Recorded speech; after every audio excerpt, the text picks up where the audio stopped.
Assalamualaikum warahmatullahi wabarakatuh. Selamat pagi teman-teman semuanya. Kembali lagi di channel saya Adi Bayu. Saya lama vakum dari YouTube karena ada kesibukan. Sekarang saya sudah mulai agak gimana ya, waktu luang sudah mulai banyak. Jadi saya sempatkan untuk membuat video-video untuk rekan-rekan pelajari, untuk rekan-rekan cermati, untuk rekan-rekan jadikan pengalaman yang baru. Nah, di video kali ini saya akan mencoba membuat filter ataupun chamber dari tong untuk ikan koi, tetapi tidak seperti yang sebelumnya saya buat. Ini akan menggunakan full jaring nelayan dan juga kerang oyster, kemudian dengan biobal juga. Jadi untuk yang dahulu itu saya menggunakan busa akuarium seperti itu, busa filter, kemudian ditambah dengan jaring hitam ataupun bisa digunakan seperti paranet seperti itu, kemudian dicampur dengan kerang.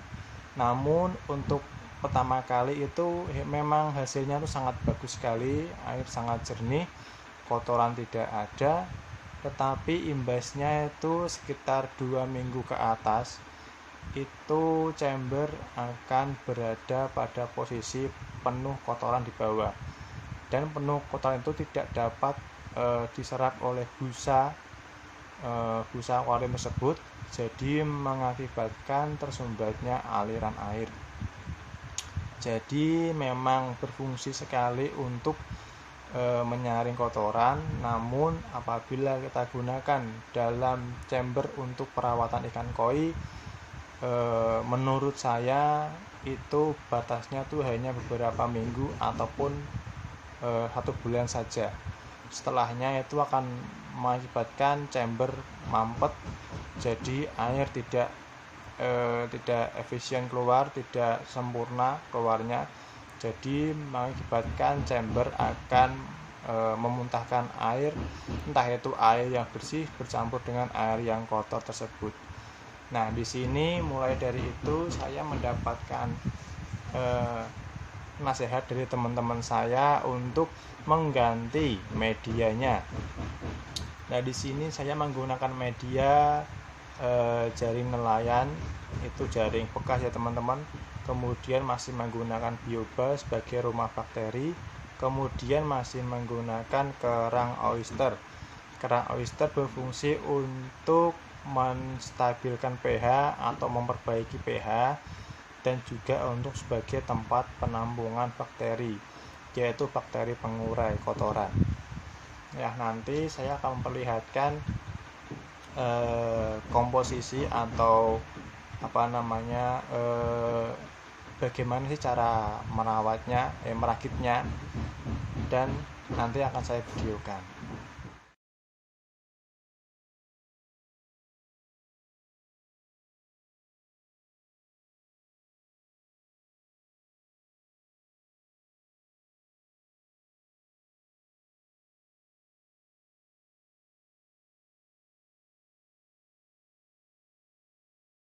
Ini 2 filter menggunakan full jaring dan juga kerang oyster.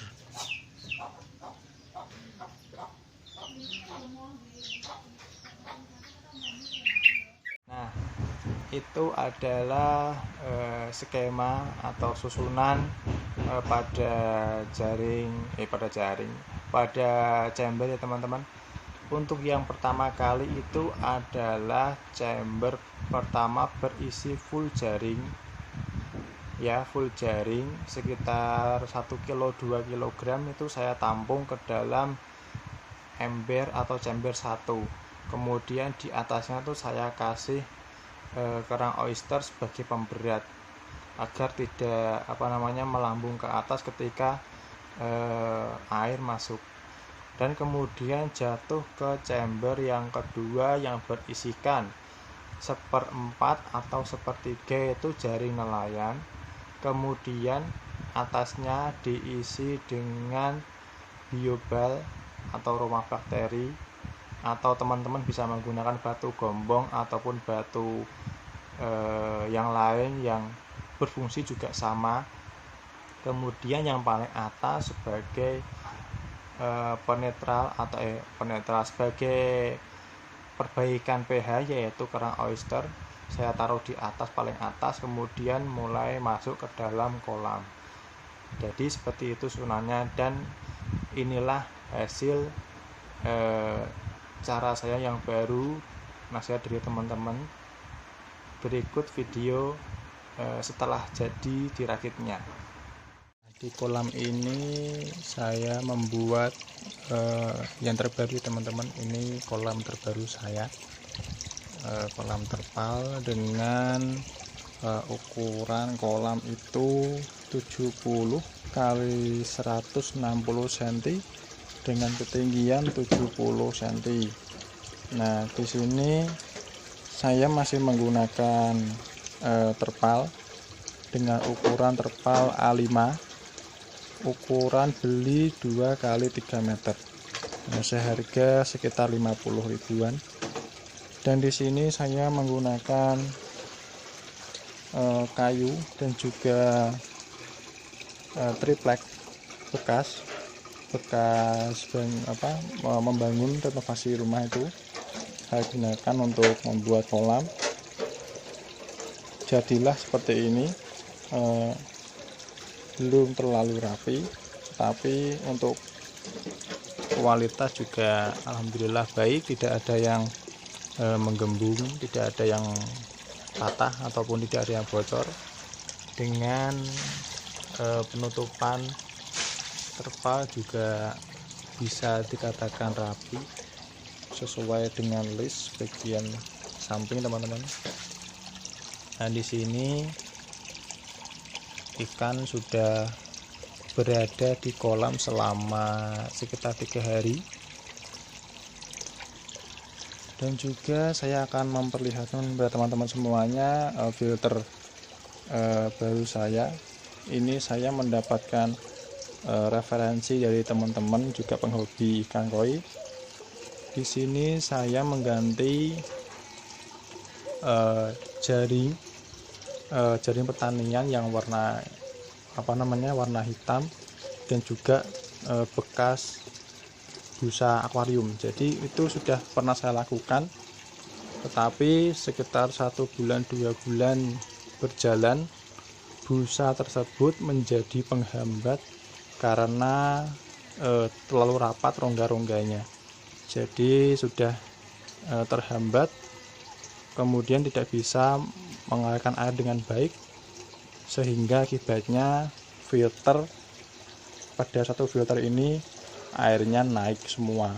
Jadi yang di bawah ini adalah busa akuarium, batu dan lain-lain naik semua, jadi tumpah airnya, dikarenakan penyaring yang paling bawah itu adalah penyaring busa akuarium. Jadi dengan rongga yang sangat rapat mengakibatkan ketika kotoran sudah menumpuk di sini, air tidak bisa merembet ke atas dengan sempurna. Akibatnya air menjadi tumpah semuanya, dan saya disuruh mengganti dengan jaring nelayan bekas dan juga dengan oyster. Nah, seperti ini teman-teman. Nah, ini chamber pertama langsung datang dari mesin masuk ke dalam. Di bawah di sini tetap saya masih gunakan penyangga untuk pemisah antara kotoran dengan jaring. Nah, di sini ada penyangga, kemudian di sini sekeliling ada jaring semuanya. Kemudian paling atas saya kasih kerang oyster. Jadi untuk media penstabil pH dan juga tempat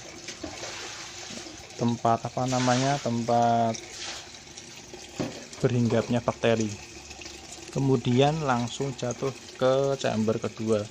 Chamber kedua di sini juga hampir sama, tetapi ini saya menggunakan 3 output karena ini juga bekas.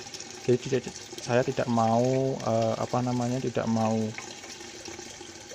membuat lubang yang baru, menggunakan lubang yang lama.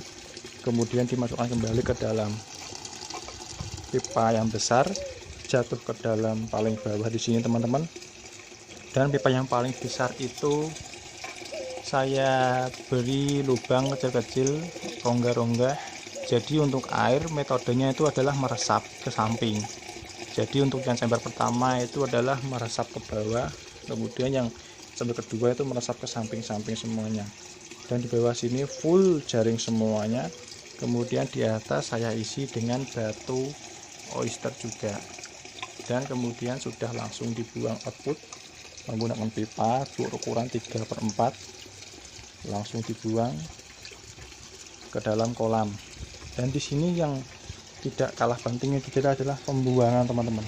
Jadi di sini saya menambahkan pembuangan berfungsi untuk menguras kotoran yang mengendap di bawah dan dengan cara tidak membongkar seluruh filter. Jadi untuk filter ikan koi itu kalau bisa itu jangan dibongkar-bongkar, dengan terkecuali seperti yang saya alami bahwa air sudah tidak kuat menampung, meledak seperti itu teman-teman, itu mau nggak mau harus dibongkar. Tapi kalau seperti ini sudah aman karena kita sudah menggunakan pembongkaran bagian bawah, tidak perlu membongkar di dalamnya teman-teman. Jadi cukup membuka ini, kotoran keluar, air habis, tutup kembali, sudah seperti itu. Nah di sini menggunakan mesin armada dengan ketinggian luncur 2,5 meter. Dan di sini alhamdulillah juga lumayan jernih nih. Ini sudah running sekitar 1 minggu teman-teman. Untuk ikan juga alhamdulillah masih di bagian dasar. Kalau bagian dasar berarti artinya air mengandung oksigen yang baik, walaupun ini ikan masih dalam keadaan adaptasi karena dia masih menggerombol. Biasanya kalau ikan sudah mulai bersatu dengan air itu pasti kan akan berkeliling seperti itu. Nah inilah kolam saya yang baru, yang kecil tetapi dengan filter yang lumayan memadai. Itu adalah hasil dari perubahan chamber. Semoga itu nanti bermanfaat dan juga lebih tahan lama dan juga menghasilkan air yang lebih bagus kejernihannya dan juga bakteri. Semoga menjadi baik ya dalam mengurai kotoran-kotoran dari ikan koi. Nah teman-teman, itu adalah salah satu video yang terbaru yang dari saya tentang pembuatan chamber ikan koi menggunakan jaring nelayan dan biobal serta menggunakan menggunakan kerang. Semoga bermanfaat. Untuk teman-teman yang ingin bertanya, silakan bertanya, jangan malu. Kita sama-sama belajar dalam YouTube ini. Apabila saya mempunyai banyak kekurangan kata, mohon dimaafkan. Apabila ada ilmu yang bermanfaat buat teman-teman, monggo diambil, silakan ditiru, silakan diaplikasikan ke dalam rencana teman-teman semuanya. Nah, terima kasih, jangan lupa like, share, dan subscribe untuk melihat video-video selanjutnya seputar dunia perhewanan yaitu ikan koi. Terima kasih. Wassalamualaikum warahmatullahi wabarakatuh.